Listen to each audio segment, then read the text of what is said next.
he became a pilot and started flying Oral Roberts around. Oral Roberts is like OG evangelist. He's like one of the first old school big boys in the space, similar to Billy Graham.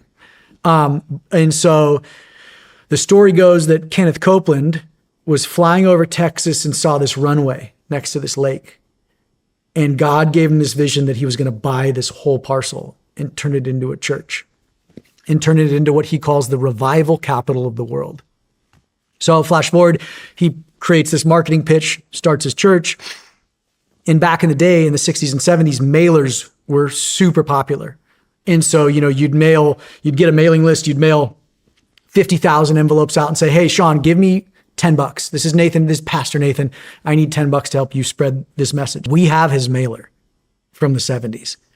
And he promised to build 6 things. He said, and in this pitch, God gave me the vision to buy this runway.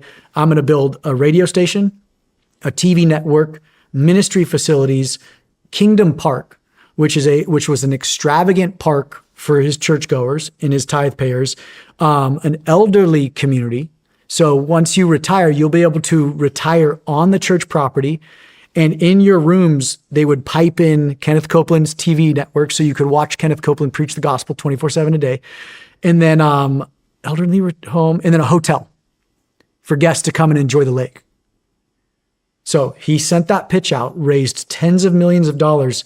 He ever only built 3. I had to make sure it was 3. 3 of the things he promised to build. 1 was the radio station.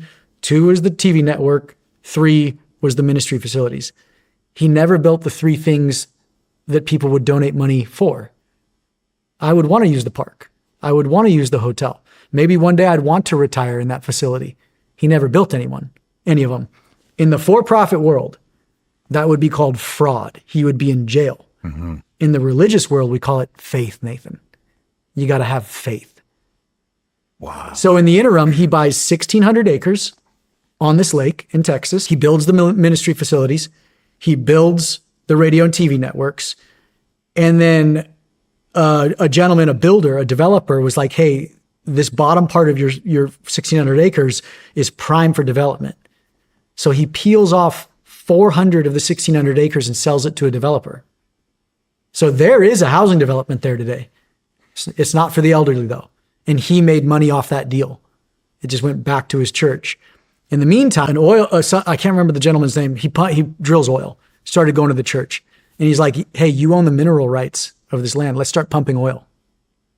So they've been pumping oil for decades and no one knows how many tens of millions of dollars have been made off the oil because it's all disguised. All of it. All of it. It's all called a church.